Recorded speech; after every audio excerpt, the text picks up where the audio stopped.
In celebration of the 50th anniversary of Sydney Bank's Enlightenment experience, individuals who have been impacted by the three principles understanding are sharing their insights and stories of transformation. Sharon Strimling came across the three principles over 30 years ago, and this understanding continues to profoundly transform her life and her work. She's beyond grateful to be able to share this understanding with others in service of their own ongoing understanding, well-being, and resilience. So welcome, Sharon.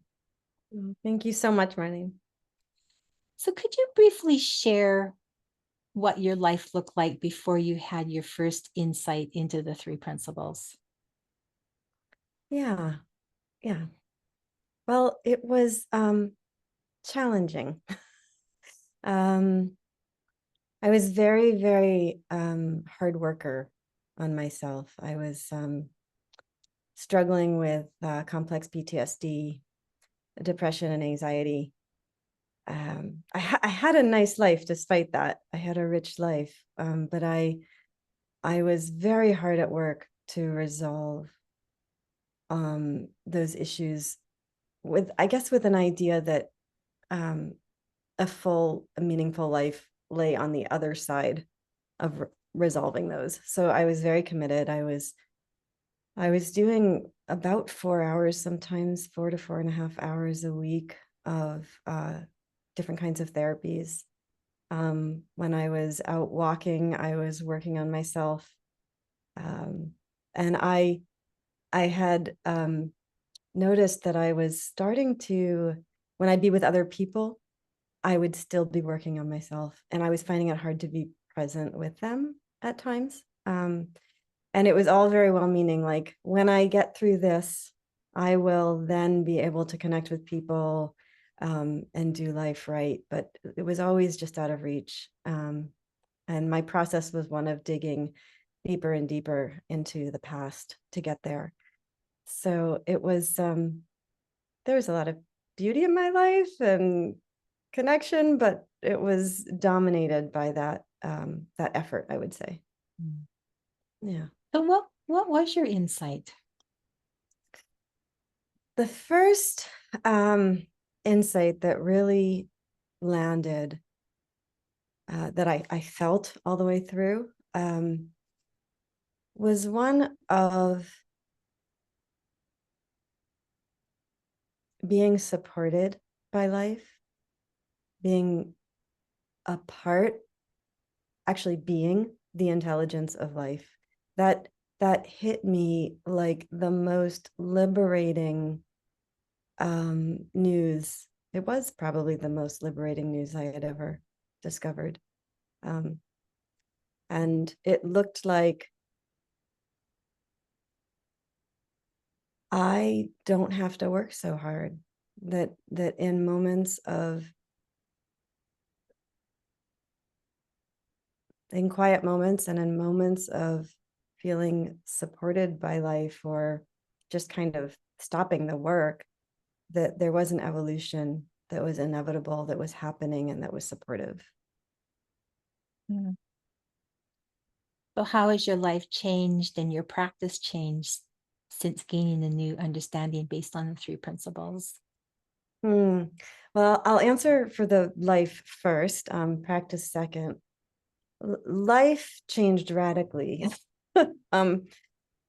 In 4 days, my life was different. And I remember I had done a 4-day immersion. And at the end of 4 days, when I went home, the thought that came into my head was that I had been let out of prison. And it surprised me, because I would never have described my life as, I never felt like I had been in, I didn't feel like I was imprisoned. But the contrast was one that was so radical of, I have been let out of this prison of hard work and needing to make things happen to have a beautiful life. Like, it was here right now, and I could be fully in it right now. So the day-to-day, the way that looked to me day to day was that I could go for walks and realize that they are supportive. They weren't just a frivolous side activity. I could take a nap, I could have a bath, I could hang out and laugh with friends, I could watch movies, and all the while, the living intelligence in me would grow and learn. Hmm. And how As did for my, oh, sorry.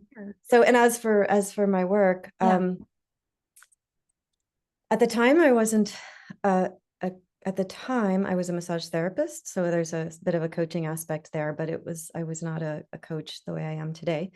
But everybody who walked in the door was intelligent, like living intelligence. So as I worked with their bodies, I wasn't there to fix their bodies the way maybe I had been before, but really to stimulate an understanding in them, that would then take over. That I'm really there to stimulate the intelligence, or just the awareness, brings things to light through touch, that their bodies and their minds knew how to work with. Also, I was an employer, so I started seeing my employees, at the time, as also capable of insight and beings of intelligence. So whereas I kind of looked broken before the understanding, afterwards I didn't look broken anymore. And other people who looked broken didn't look broken anymore. And there's gradations of that. There are moments where I felt broken and it looked like other people are broken still.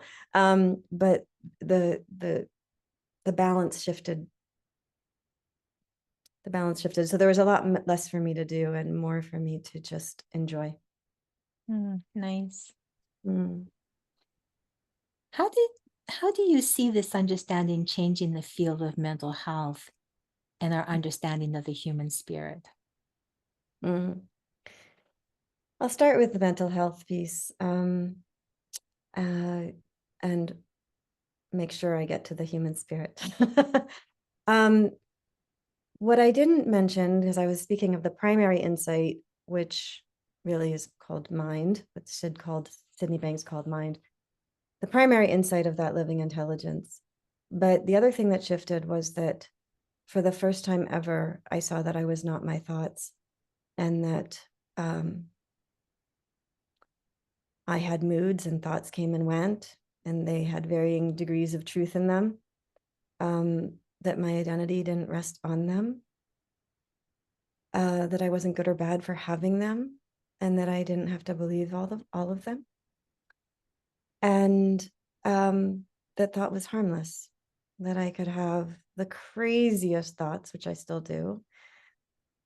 Sometimes I think they're getting crazier. The craziest thoughts, and that's just life at work, means nothing about who I am or how I am. And I see that as profound in the field of psychology, that we can get so frightened. I had been so frightened by my thoughts. And we can get frightened by our thoughts, and we can get frightened by other people's thoughts. And when seen for what they are, this creative intelligence of life, this creative, doesn't always look like intelligence, this creative artistry of life, this creative process of life that creates thought, and those thoughts fall away and new thoughts come,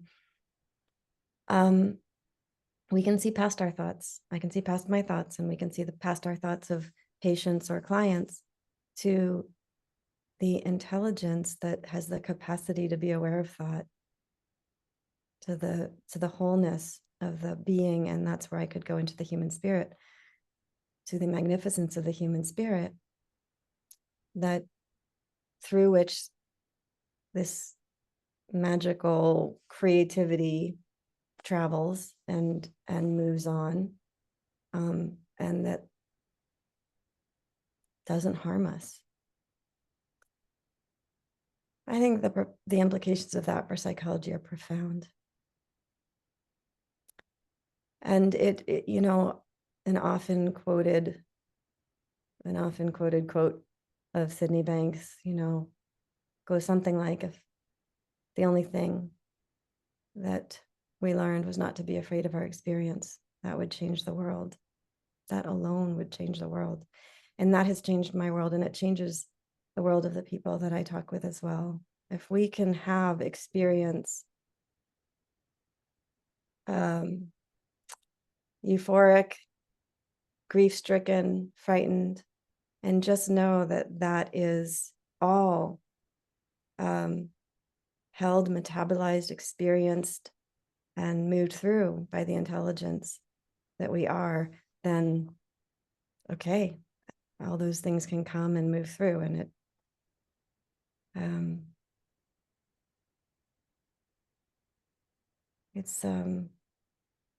it's quite beautiful, I think. I think it's quite beautiful and profound. Yeah, I agree. It is beautiful and profound. And thank you so much for sharing your insight, your experience, Mm.